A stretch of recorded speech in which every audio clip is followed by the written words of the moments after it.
Hey, good morning, 7th class. This is Shivam, and today we are doing exercise 6.5, question number 1. ठीक है, यहाँ पे Pythagoras theorem आपकी use हुई. ठीक है, तो बेसिकली आपका क्वेश्चन नंबर 1 है PQR is a right triangle right angle at P. अब देखो यहाँ पे क्या बोल रहा है, PQR एक ट्रायंगल है और right angle at P. at P का मतलब है कि P पे राइट एंगल बन रहा है, मतलब P पे 90 डिग्री बन रहा है. ठीक है, तो मतलब अगर मैं ट्रायंगल इस तरह से ड्रॉ करता हूँ, राइट एंगल ट्रायंगल इस तरह से है, तो आपने पहले ये देख ली कि राइट एंगल मतलब 90 डिग्री, तो राइट एंगल एट पी में बन रहा, तो पी यहाँ पे होगा, चेक कर लो. पी और ट्रायंगल का नाम क्या है, पी, तो इस तरफ चलना आपने डायरेक्शन को पी क्यू आर. पहले आपको ट्रायंगल का नेम देना आना चाहिए. अगर पी में राइट एंगल ट्रायंगल है तो आपने पी लिखना है पहले, और राइट एंगल की जगह पी लिख देना है, फिर आपने राइट हैंड साइड से चलना है क्यू आर. ठीक है, अब आपको गिवन है कि P Q is equal to 10 centimetre, P Q 10 centimetre, ये बेस आ गया 10 centimetre, and P R 24 centimetre. P R ये परपेंडिकुलर है, ये कितना है आपके पास 24 सेंटीमीटर, और क्यू आर साइड आपने निकालनी है. आपको ये पूछा हो फाइंड क्यू आर क्या. ठीक है, सो हम लिख लेंगे given P Q R is a triangle right angle at P. ये हमें गिवन था. ठीक है, ये हमें गिवन था, और ये गिवन हमें गिवन है कि P Q is equal 10 centimetre and P R is equal to 24 centimetre. ठीक है, निकालना क्या हमने, क्यू आर साइड को हमने निकालना है. क्लियर होगी बात. अब देखो मैं कैसे निकालूंगा, हमने पाइथागोरस थ्योरम पढ़ी है. ठीक है, तो हम सीधा लिखेंगे therefore by using Pythagoras theorem. देखो पाइथागोरस थ्योरम किस केस में यूज होती है, जहां पर राइट एंगल ट्रायंगल हो, और कहां पे, जहां पे उस ट्रायंगल कोई एक साइड गिवन ना हो. फिर से सुन लेना, ट्रायंगल की कोई एक साइड गिवन ना हो, वहां पे पाइथागोरस थ्योरम का यूज करते हैं उसकी थर्ड साइड को निकालने के लिए. तो पाइथागोरस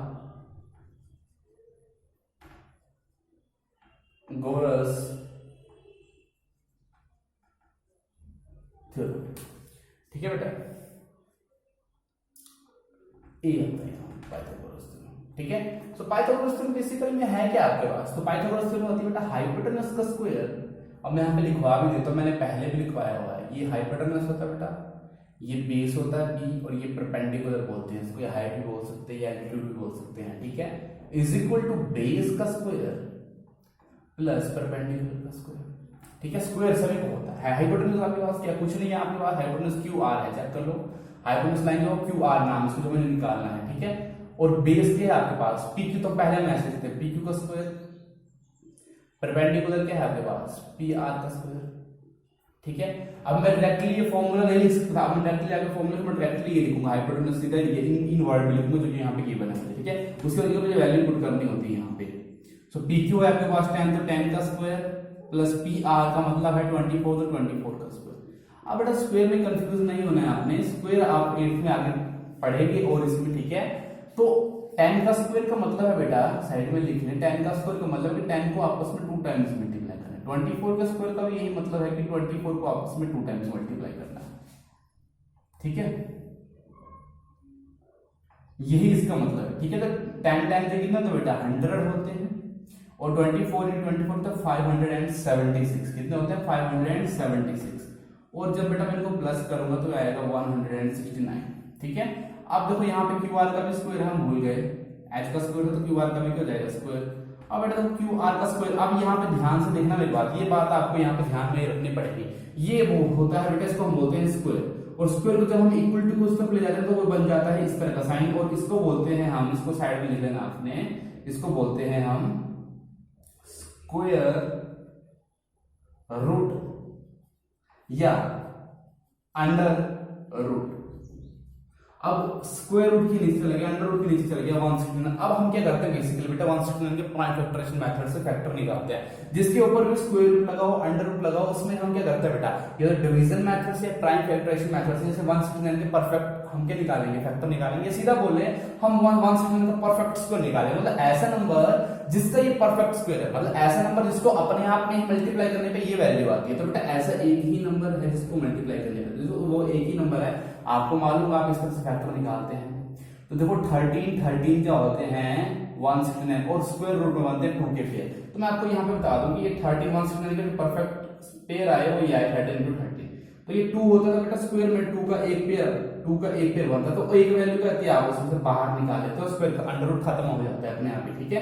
तो क्यू आर कितना आ गया आपके पास 13 सेंटीमीटर, और यही आपसे पूछा था, तो यही आपको क्या आ गया बेटा आंसर आ गया। चेक कर लो, समझना है ना, फिर से वीडियो को बैक करके देखना है आप, ठीक है। कॉन्सेप्ट सेम है, स्क्वायर का मींस 2 टाइम्स मल्टीप्लाई करना, अंडर रूट का मींस उसका परफेक्ट स्क्वायर निकालना, ऐसा नंबर जिसको खुद से मल्टीप्लाई करने के लिए वैल्यू मिले। तो 13 का 169 का परफेक्ट स्क्वायर है, नहीं लेकिन हम प्राइम फैक्टर्स मेथड से निकाल सकते हैं आप, इजी है।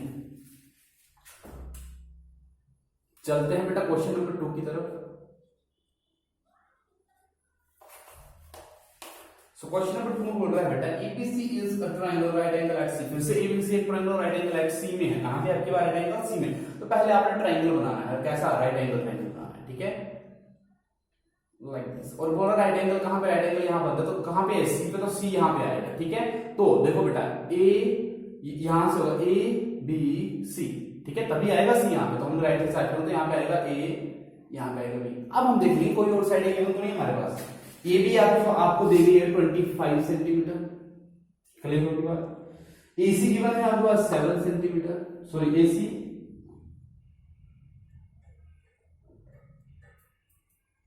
AC is your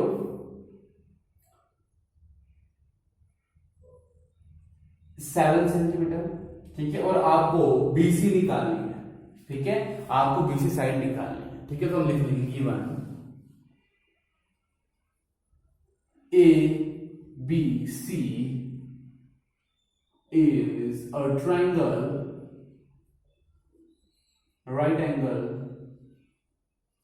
eight C में है, ठीक है। और गिवन हमें AC गिवन है हमें 7 सेंटीमीटर एंड AB गिवन है हमें 25 सेंटीमीटर। फाइंड आउट क्या करना हमने, BC फाइंड आउट करना, जो कि परपेंडिकुलर। तो हम लगाएंगे by using Pythagoras theorem, by using Pythagoras theorem. बेटा इसके देखो मैंने 4 क्वेश्चन करवाएंगे इस एक्सरसाइज में, 2 ट्रायंगल वाले करवा दूंगा और 2 स्टेटमेंट वाले करवा दूंगा, जो नेक्स्ट टाइम सिचुएशंस वाले, ठीक है। और आपके लिए वो इनफ रहेगा, ठीक है, आपको कॉन्सेप्ट समझना है, ठीक है। सो वही हाइपोटेन्यूज का square is equal to base का स्क्वायर। फिर से फॉर्मूला लिख रहा हूं, बार-बार फॉर्मूला लिखना है ऐसे चाहिए तो नहीं, सीधा लिखना चाहिए। हाइपोटेन्यूज आपके पास टेढ़ी साइड होती है, हाइपोटेन्यूज AB है, this is your hypotenuse, base is your AC, तो AC का square, P is your BC, तो BC का स्क्वायर। क्लियर होगी बात। तो AB है आपके पास 25 सेंटीमीटर, तो 25 का स्क्वायर, AC मींस 7, तो 7 का स्क्वायर, BC आपके पास कुछ नहीं है तो BC का स्क्वायर लिखो सीधा ही। 25 का स्क्वायर बेटा 625 होता है, 25 मल्टीप्लाई 25 करेंगे आपको 625 आएगा। 7 7 से 49 होते हैं, प्लस BC का स्क्वायर। देखो BC तो अल्फाबेट है, ये न्यूमेरिकल नंबर है, इसको लेफ्ट हैंड साइड ले जाते हैं हम, तो ये हो जाएगा बेटा माइनस का। क्लियर होगी बात, ठीक है। तो ये आएगा यहाँ पे आपका 576 इज इक्वल टू BC का स्क्वायर, और हम साइड में चेंज कर लेते हैं, BC का स्क्वायर इज इक्वल टू 576, और फिर से स्क्वायर का इक्वल टू का उस तरफ जाके बन जाएगा बेटा अंडर रूट। क्या बन जाएगा, अंडर रूट या स्क्वायर रूट बन जाएगा। फिर हम स्क्वायर रूट निकालेंगे, मतलब उसका परफेक्ट स्क्वायर निकालेंगे, ठीक है। तो BC का स्क्वायर में लेंगे राइट हैंड साइड को, तो हो जाएगा 576। अब इसके हम परफेक्ट स्क्वायर निकालेंगे, तो 576 किस तरह निकाल सकते हैं, 2 जब 4 1 17, ठीक है। तो कैसे काटा मैं, 2 जब 4, और यहाँ पे 4 तो 1 कैरी बच गया, 5 से 4 के 1 कैरी 17, 2 8 16 1 कैरी बच गया 16, 2 8 16। देखो बेटा 2 1 जा 2, 2 4 जा 8, 2 4 जा 8, ठीक है। 2 7 जा 14, 2 2 जा 4, 2 3 जा 6 1 कैरी 12, 2 6 जा 12, 2 1 जा 2 1 कैरी 16, 2 8 जा 16, 2 9 जा और 3 जा और 3, जब तक 1 ना आ जाए यहाँ पे तब तक स्टॉप नहीं करनी है आपने प्रोसीजर। अब ये जो आ गए ना बेटा आपके पास, ये सारे के सारे 576 के जो बोलते हैं इनको, ये आ गए इसके फैक्टर्स। क्या आ गए, फैक्टर्स या प्राइम फैक्टर्स, ठीक है। सो हम इसको लिखेंगे BC, तो इन सभी फैक्टर्स को पहले हम अंडर रूट करेंगे। क्या है 2 1 2 3 4 5 6 2 आएगा, 2 multiply by 2 multiply by 2 multiply by 2 multiply by 2 और 2 3 आएगा। तो मैंने कहा बेटा अंडर रूट स्क्वायर की कितने पेयर बनता है स्क्वायर रूट में 2 के, तो 1 पेयर ये बन गया, दूसरा ये, तीसरा ये और 3 का सेम नंबर वाले पेयर बनते हैं। तो बेटा देखो मैंने कहा था कि एक पेड़ में से एक वैल्यू बाहर आता है और अंडर रूट खत्म, तो यहाँ से एक 2 बाहर आएगा और अंडर रूट खत्म, यहाँ से भी एक 2 बाहर आएगा और मल्टीप्लाई हो जाएगा अंडर रूट खत्म, यहाँ से भी एक 2 बाहर आएगा और अंडर रूट खत्म, यहाँ से एक 3 बाहर आएगा और अंडर रूट खत्म हो जाएगा। सो BC 2 to 4 2 4 8 और 3 24 centimetre is your answer. So your BC is 24 centimetre answer. तो आई होप आपको स्क्वायर रूट वाला कॉन्सेप्ट समझ आया, अगर नहीं आया तो फिर से वीडियो को देख लें, ठीक है। और आज के लिए इतना ही, अब इसके हम सिर्फ 2 क्वेश्चन सोल्व करेंगे और आपका 6 चैप्टर यहाँ फिर हम नेक्स्ट चैप्टर पढ़ेंगे 7th चैप्टर, जो कि इंपॉर्टेंट है, ठीक है, क्योंकि वो आपका 9th क्लास में बहुत ज्यादा है, 10th में भी इसकी डिस्कशन होती है, ठीक है, 9th 10th में दोनों में आता है कॉन्ग्रुएंट ट्रायंगल, ठीक है। That's all, thank you.